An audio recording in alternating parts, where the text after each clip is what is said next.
नमस्कार। भारत 15 अगस्त की आज़ादी की 78वीं वर्षगांठ मनाने जा रहा है और इसी दिन 1947 को भारत को ब्रिटिश हुकूमत से आज़ादी मिली।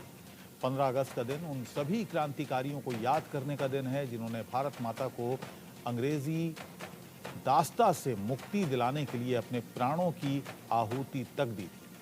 भारत में पहला स्वतंत्रता संग्राम सन 1857 में लड़ा गया, जिसमें अनगिनत क्रांतिकारियों ने अपने प्राणों की आहुति दी थी। इसके बाद तो देश के कोने कोने से स्वतंत्रता के लिए अंग्रेजी शासन से लड़ाई शुरू हो गई। लाखों क्रांतिकारियों ने अंग्रेजों को खुली चुनौती दी, लेकिन ब्रिटिश हुकूमत से आज़ादी लेना इतना भी आसान नहीं था। फिर वो दौर आया जिसमें बड़ी संख्या में स्वतंत्रता संग्राम के दौरान महात्मा गांधी के नेतृत्व में अंग्रेजों से अहिंसक युद्ध लड़ा गया और 200 वर्षों के संघर्ष के बाद भारत ने स्वतंत्रता को आखिरकार पा लिया। 15 अगस्त 1947 देश का वो सुनहरा दिन जिस दिन भारत को आज़ादी मिली। इसी आज़ादी के जश्न को लेकर आज हम सेना के उन वीरों को तो श्रद्धांजलि देंगे ही, साथ ही सेना का वो शौर्य भी याद करेंगे जिसके चलते हमारी सरहदें महफूज हैं। 15 अगस्त की तैयारी देश भर में की जा रही है और लगातार देश भर में उत्साह 15 अगस्त को लेकर देखा जा रहा है। लेकिन जिन भारत माता के सपूतों ने इस आजादी को बरकरार रखा, उन्हीं में से एक अनुज माथुर हमारे साथ हैं, सेना के अधिकारी रहे हैं। उनसे बात करते हैं। सर, इस आजादी को किस तरह से आप देखते हैं? देश मना रहा है, खुशियां, चारों तरफ खुशियों की लहर। देखिए, जो 15 अगस्त 1947 को हुआ वो एक बहुत लंबे संघर्ष के बाद हमें वो आजादी मिली थी।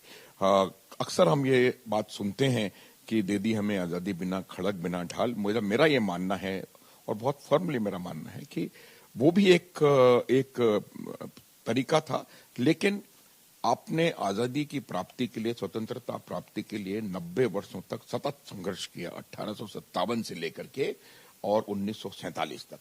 और उस सतत संघर्ष में अनेक लोगों ने अपने प्राण न्यौछावर किए, सर्वोच्च बलिदान दिया और उनकी तपस्या, उनके बलिदान और उनके इस प्रकार के कारनामे के बाद कहीं जाकर के आपको ये स्वतंत्रता हासिल हुई है। और अगर मैं ये कहूं कि अगर सही मायने में कहीं स्वतंत्रता है इस देश में, इस विश्व में, बहुत कम जगह सही मायने में स्वतंत्रता आपको मिलती है, जहां आपके हर प्रकार के फंडामेंटल राइट्स हैं, फंडामेंटल ड्यूटीज, सब कुछ हैं, वो हमारे देश में है। आप जो जिस प्रकार की स्वतंत्रता आपको हर क्षेत्र में इस देश में मिली हुई, इस देश में है, वो मेरे हिसाब से एक बहुत गर्व करने की चीज है। और मुझे इस बात का बहुत गर्व है कि हम एक बहुत अच्छे, स्वतंत्र और लोकतांत्रिक देश में निवास कर रहे हैं। सर, बांग्लादेश में जिस तरह का घटनाक्रम अभी हुआ, डेमोक्रेसी को वहां से हटा दिया गया, एक तरह से जनता ने विद्रोह किया, आप किस तरह से देखते हैं? देखिए, बांग्लादेश का जन्म 1971 में, मैं थोड़ा सा आपको इसका बैकग्राउंड बताऊंगा। 1971 में हुआ और उसके लगभग तुरंत बाद 1974 से 75 में जिस व्यक्ति ने बांग्लादेश को स्वतंत्र करवाया, आजादी दिलवाई, उसको अस्तित्व में लाए, उनका और उनके पूरे परिवार की हत्या कर दी गई।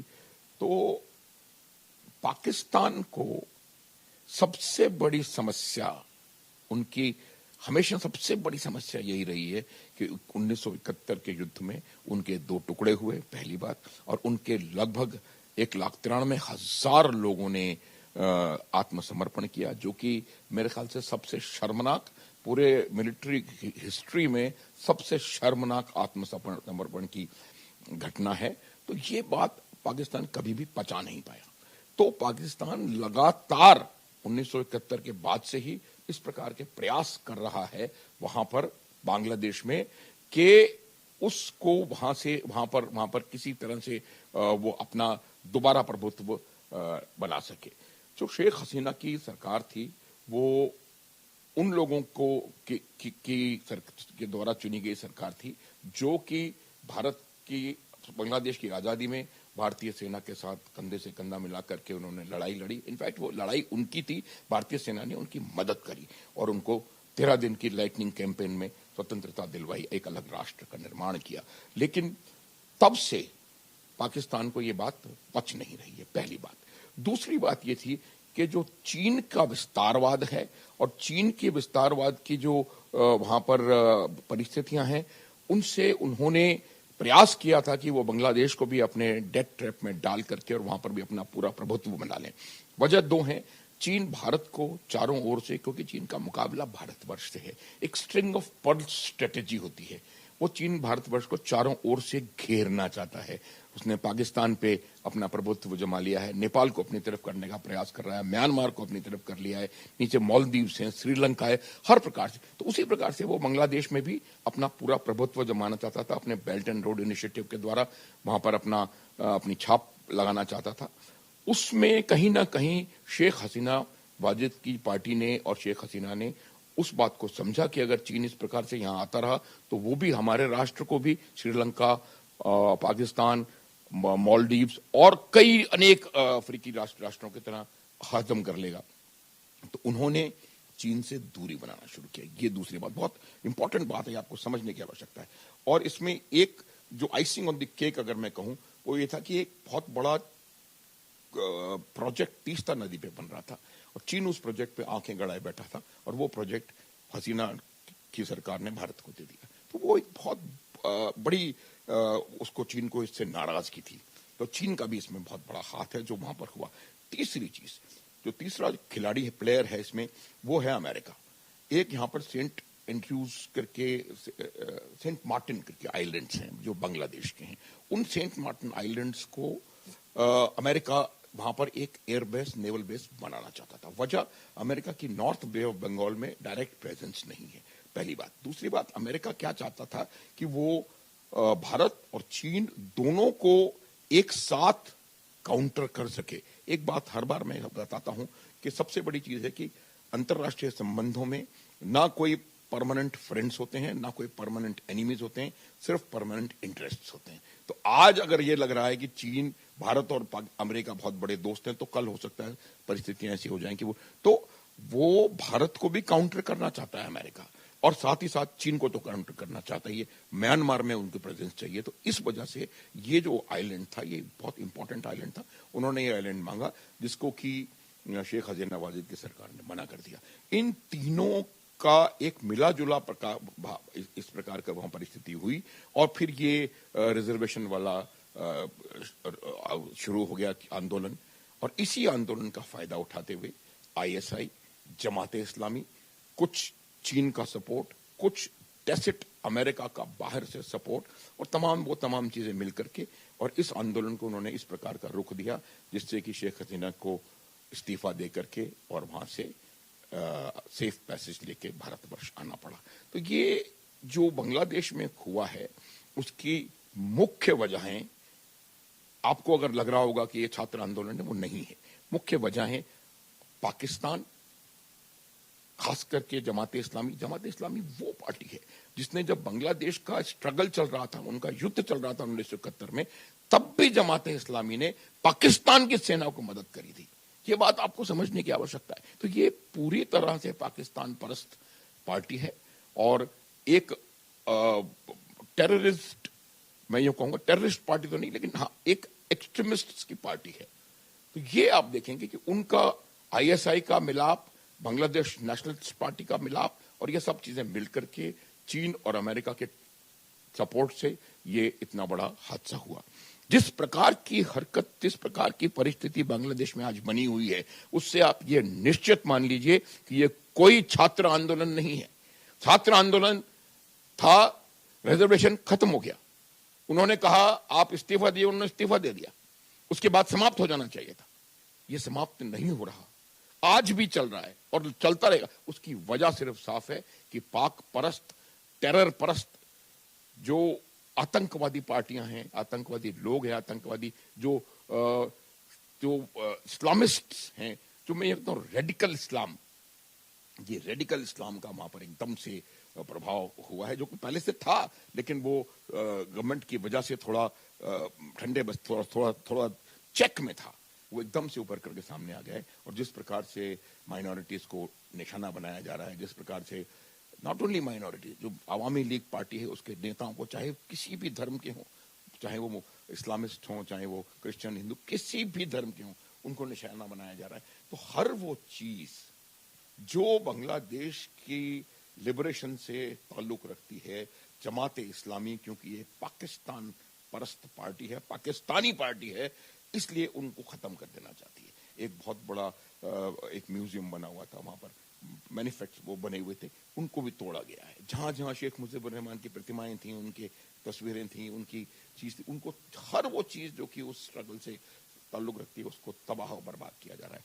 ये किसी भी किस्म से छात्र आंदोलन नहीं है, ये पाकिस्तान और पाकिस्तान परस्त आतंक पसंद पार्टियां इसको वहां पर अंजाम दे रही हैं। सर, जम्मू कश्मीर में धारा 370 हटाई गई, उसके बाद भी लगातार जो पाकिस्तान की ओर से भी जो हमले लगातार हो रहे हैं, कुछ लोग हैं उनको भेजा जाता है, वहां पर लगातार सेना की मुठभेड़ होती है, किस तरह से देखते हैं? देखिए, इसको मैं दो अलग अलग चीजें हैं। आपका जो प्रश्न है उसमें दो अलग अलग चीजें हैं। पहली चीज, धारा 370 का हटना, उसका क्या प्रभाव हुआ? धारा 370 के हटने के बाद से कश्मीर में, खास करके कश्मीर घाटी में लगातार अनवरत प्रकार से तरक्की हो रही है। वहां पर लगातार प्रोग्रेस हो रही है। वहां पर all India institute of medical sciences खुल रहे हैं, इंजीनियरिंग कॉलेजेस खुल रहे हैं। लोग बाग, मैंने इस कश्मीर घाटी को पहले देखा है और 2022 और 2023 में मैं दोबारा गया हूं उसी कश्मीर घाटी में, और इंटीरियर्स में, ये नहीं कि मैं श्रीनगर में जाके आया हूं, जमीन आसमान का अंतर है। जो घाटी शाम को 6 बजे 7 बजे मृत प्राय हो जाती थी, उस घाटी में 11 बजे तक 12 बजे तक चहल पहल आपको देखने को मिल रही है, बिजनेस एक्टिविटीज देखने को मिल रही है।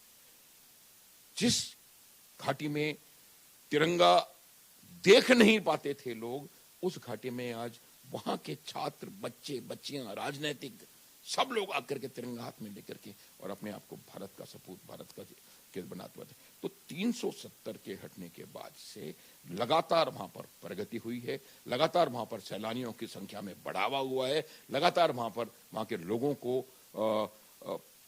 डेवलपमेंट देखने को, सालों बाद डेवलपमेंट देखने को मिला है।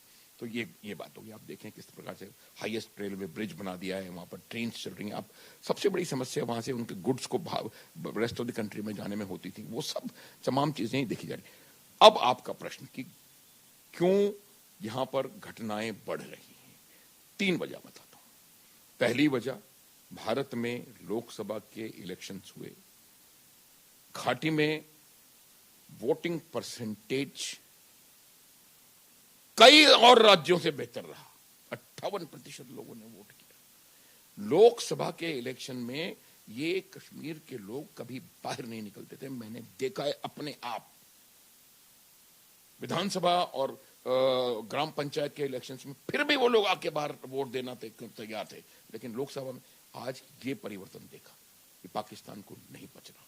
दूसरा, वहां पर 370 हटके 5 साल हो गए, कुछ नहीं हुआ, पाकिस्तान को नहीं पच रहा।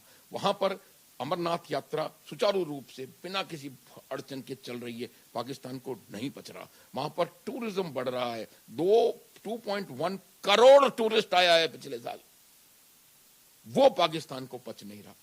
तीसरी बात, पाकिस्तान की खुद की जो इंटरनल सिचुएशन है वो खराब से खराब होती जा रही है। बलूचिस्तान में लगभग जंग का माहौल है, खैबर पख्तूनख्वा में लगातार पाकिस्तान पर, पाकिस्तान की सेना पर और पाकिस्तान के जो वो हैं गवर्नमेंट ऑफ ऑर्गेनाइजेशंस, उन पर हमले हो रहे हैं। POJK जहां की आवाज इन्होंने पूरी तरह दबा रखी थी, आज वहां आवाज उठ रही है। उसकी एक और वजह बताता हूं, क्योंकि लोगों को देश की प्रगति नजर आ रही है, भारत की, और कैसे भारत लगातार तरक्की करता हुआ ऊपर से ऊपर चलता चला जा रहा है, और पाकिस्तान जहां का तहां है और इकोनॉमिक मेस में, इकोनॉमिक क्राइसिस में है। आज की तारीख में लोगों के पास खाने को आटा नहीं है, पेट्रोल की कीमतें जमीन आसमान को छू रही हैं, डॉलर 300 रुपए प्रति डॉलर हो गया है। तो पाकिस्तान इतना ज्यादा बौखलाया हुआ है कि वो किसी ना किसी प्रकार से अपना अटेंशन यहां डाइवर्ट करना चाहते हैं, किसी ना किसी प्रकार से वो ये सिद्ध करने का प्रयास कर रहे हैं कि भारतवर्ष में 370 हटने के बाद से कोई तब्दीली नहीं आई, लेकिन इतनी तब्दीली आई है। आप मुझे बताएं 2023 और 2024 में कुल मिलाकर के पत्थरबाजी की घटनाएं कितनी हुई? शून्य। तो ये जो आपको थोड़ी बहुत हरकत दिखाई दे रही है वो इसलिए है कि पाकिस्तान नहीं चाहता कि अमरनाथ यात्रा सुचारू रूप से चले। पाकिस्तान नहीं चाहता कि जम्मू कश्मीर रियासत में इलेक्शन चुनाव हो। पाकिस्तान नहीं चाहता, तो उन्होंने दबाव बढ़ाया है। अब ये भी प्रश्न आता है कि जम्मू के इलाके में, जो कि पीर पंजाल रेंज के साउथ का इलाका है, दक्षिण का इलाका है, वहां क्यों बढ़ रही है? उसकी 2-3 वजह है। पहली वजह तो यह है कि घाटी में उनके ऊपर इतना दबाव है कि वो घाटी में कुछ वर्थवाइल घटना कर नहीं पा रहे। 3 टियर में डिप्लॉयमेंट होता है। काउंटर इन्फिल्ट्रेशन ग्रिड, जो इन्फिल्ट्रेशन को रोकता है, वहां से वो इन्फिल्ट्रेट नहीं कर पा रहे हैं। काउंटर टेरर ग्रिड, वहां बेसेस बना करके आपके सेना की टुकड़ियां और पुलिस की टुकड़ियां वहां पे बेसेस बना के रहती हैं, वहां वो कोई एक्टिविटी नहीं कर पा रहे, और रियर एरिया में कोई एक्टिविटी नहीं कर पा रहे, तो वो बहुत बौखलाए हुए हैं। तीसरी बात जो है, जब गलवान घाटी का इंसिडेंट हुआ तो वहां पर कुछ अतिरिक्त सैन्य बलों की आवश्यकता थी, तो कुछ सैन्य बल जम्मू वाले रीजन, जम्मू डिवीजन से उठा करके गलवान के इलाके में शिफ्ट किए गए। एक बात मैं आपको बता देना चाहता हूं, जब भी भारतीय सेना सैन्य बलों को इस प्रकार शिफ्ट करती है तो इस बात का पूरा यकीन किया जाता है कि जहां से वो सैन्य बल हटाए जा रहे हैं वहां पर क्या उसकी सुरक्षा सुनिश्चित की जा सकती है। तो ये मैं नहीं कह रहा हूं आपको कि वो उनके वहां से जाने के बाद सुरक्षा में कोई कमी आई है, लेकिन वो इतना बड़ा फोर्स लेवल यहां से गया तो पाकिस्तान को एक अपॉर्चुनिटी नजर आई कि मैं इसका लाभ उठा सकता हूं, तो इसलिए उन्होंने यहां पर हमले करने शुरू किए। वहां देखिए आप, पहली बात घाटी में दबाव, दूसरी बात यहां पर थोड़ा सा ह्यूमन इंटेलिजेंस, क्योंकि जब इस प्रकार से सैन्य टुकड़ियां जाती हैं तो जो उनका बेस होता है, कैसे काम कैसे करते हैं, जो बेस बनाते हैं उस बेस से उनका एक इंटेलिजेंस नेटवर्क डेवलप होता है, उनके पास खबरें आती हैं, तो जब ह्यूमन इंटेलिजेंस नेटवर्क, अब जब यहां से वो बेसिस उठ के चले गए तो उस ह्यूमन इंटेलिजेंस नेटवर्क में कहीं ना कहीं कोई ना कोई कमी आई थी, इससे कोई वो नहीं है, लेकिन अब उसको पूरी तरह से दोबारा मेरे हिसाब से उसको वापस बिल्कुल नॉर्मल कर दिया गया है। और अभी आप देखेंगे कि जितने भी लोग आ गए हैं वो अब हुरों के पास जाएंगे, ये आप निश्चित मान लीजिए। देश 15 अगस्त की खुशियां लगातार मना रहा है, पूरे देश भर में उत्साह देखा जा रहा है और इंडिया न्यूज भी तमाम उन वीर जो सपूत हुए हैं उनको लगातार श्रद्धांजलि देता है। और राजस्थान में जो लगातार जो कई ऐसे जिले हैं जहां से वीर सपूतों की संख्या देखी जाती है, लगातार झुंझुनू जैसे जिले हैं वहां से लोग लगातार फोर्सेस में जाते हैं, शहीद भी हुए हैं, उन तमाम लोगों को इंडिया न्यूज की टीम नमन करती है। और 15 अगस्त देश भर में खुशहाली के साथ मनाया जा रहा है, इसकी तमाम जो देशवासी हैं वो भी इस तैयारी में जुटे हुए हैं। कैमरा पर्सन मनोज के साथ विष्णु शर्मा, इंडिया न्यूज, जयपुर।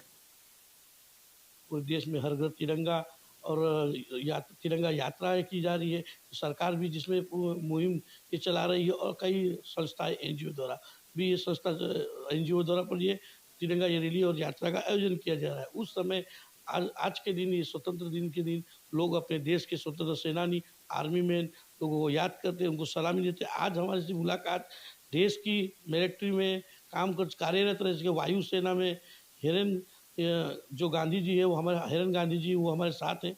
हम उनसे चर्चा करेंगे कैसा उन्हें जो 23 साल इस देश के लिए सेवा दी है किस तरह रहा उनका ये एक्सपीरियंस। आइए हिरन जी, नमस्कार। नमस्कार। एक छोटा सा करेक्शन, मेरा नाम है एयरफोर्स ऑफिसर हरेन गांधी।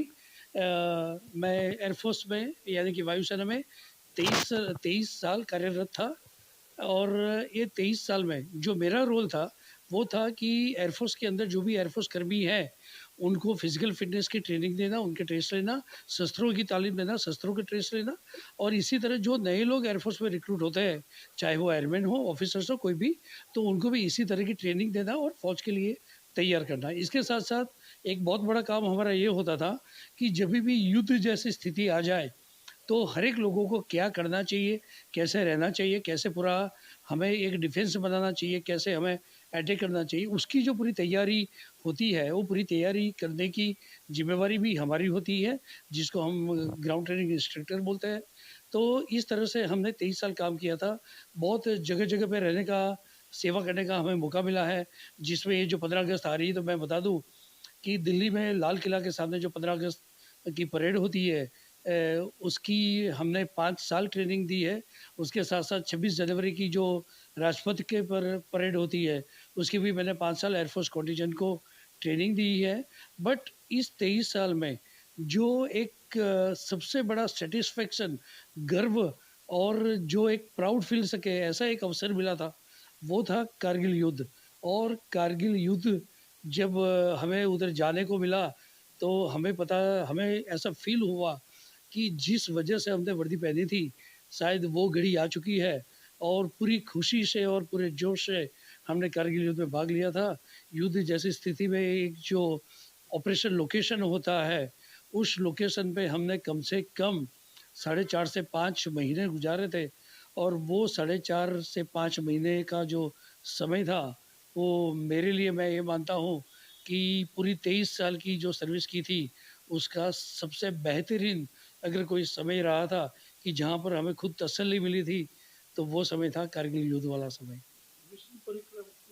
हाँ, ये जो मिशन पराक्रम है, ये जो मेडल आप देख रहे हैं, ये पहला मेडल है ऑपरेशन विजय यानी कि कारगिल युद्ध के। दूसरा जो मेडल है ऑपरेशन पराक्रम, तो आपको पता होगा कि एक कारगिल तो हमने जीत लिया, बट उसके 1.5-2 साल के बाद पाकिस्तान ने एक और भारत को कहीं न कहीं डिस्टर्ब करने का कोशिश किया था और त्रासवादियों को स्पेशली ट्रेन देके संसद के अंदर घुसा के पार्लियामेंट पे अटैक किया था। और इस अटैक के बाद पूरा देश जिस तरह से गुस्साए हुआ था, हमारी सेना की जो तीनों पाँख है, उनमें भी ये जो गुस्सा था और गवर्नमेंट भी डिटरमाइन थी।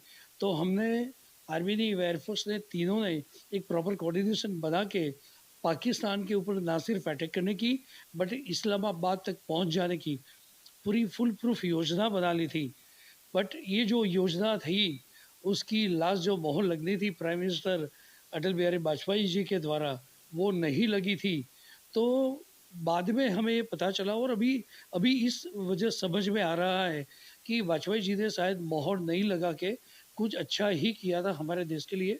क्योंकि उनका जो विज़न ये था, लॉन्ग टर्म विज़न ये था कि इंडिया जब तरक्की कर रहा है, विकासशील है, विकास की तरफ आगे बढ़ रहा है, तो पाकिस्तान जिसके पास ना रोटी, कपड़ा, मकान, ये जो तीनों बेसिक नेसेसिटी है, उसके बारे में कुछ उनके पास फैसिलिटी नहीं है, आम नागरिक के लिए देने के लिए कुछ नहीं है। और उधर की जो पॉलिटिकल लीडरशिप है, अपनी कुर्सी बचाने के लिए कहीं न कहीं इंडिया के साथ लड़ाई की बातें करती रहती है, ऐसे मिसएडवेंचर करती रहती है। तो वाजपेयी की सोच ये थी कि हम पाकिस्तान के साथ पूरे युद्ध में ना उतरे और हम अपने विकास की ओर आगे कूच करें। इसलिए कारगिल युद्ध था, उसको भी इन्होंने एक सीमित दायरे में ही रखा। और जब ऑपरेशन पराक्रम में जब हम पाकिस्तान को नेस्त नाबूद करने वाले थे, तो तभी भी उसको नेस्त नाबूद करने के बाद उसकी भी जवाबदारी जो हमारे सिर पे आती, तो अभी ये जो हमारा भारत देश है, हमारे जो युवा है और हम जिस तरह से आगे बढ़ रहे थे, शायद वो नहीं बढ़ पाते। आप सब समझते ही होंगे कि कभी भी कोई भी देश जब पूरे युद्ध में शामिल हो जाता है, तो उस देश की इकोनॉमी है कम से कम 15 से 20 साल पीछे चली जाती है। तो उस टाइम हमारी जो लीडरशिप थी, पॉलिटिकल लीडरशिप, वो ये नहीं चाहती थी कि हमारा देश एक पाकिस्तान जैसे देश के साथ इस तरह से युद्ध में अपने रिसोर्सेज को गँवाए, हमारे जो युवा धन है उसको खोए और हम आगे ना बढ़े। And that was the reason कि ऑपरेशन पराक्रम जो हम पूरी तरह से तैयार थे, फिर भी उसको हम अंजाम नहीं दिया था। एंड कारगिल की बात करें, तो कारगिल में जो हमारा काम था, पाकिस्तान नॉर्मली क्या करता है, जब इंडिया पाकिस्तान का युद्ध होता है, तो पाकिस्तान की मंशा ये रहती है कि बॉम्बे हाई, जहाँ पर वो हमारी पेट्रोलियम पैदाशें निकलती है, और उसके साथ-साथ जो हमारा फाइनेंशियल कैपिटल माना जाता है मुंबई।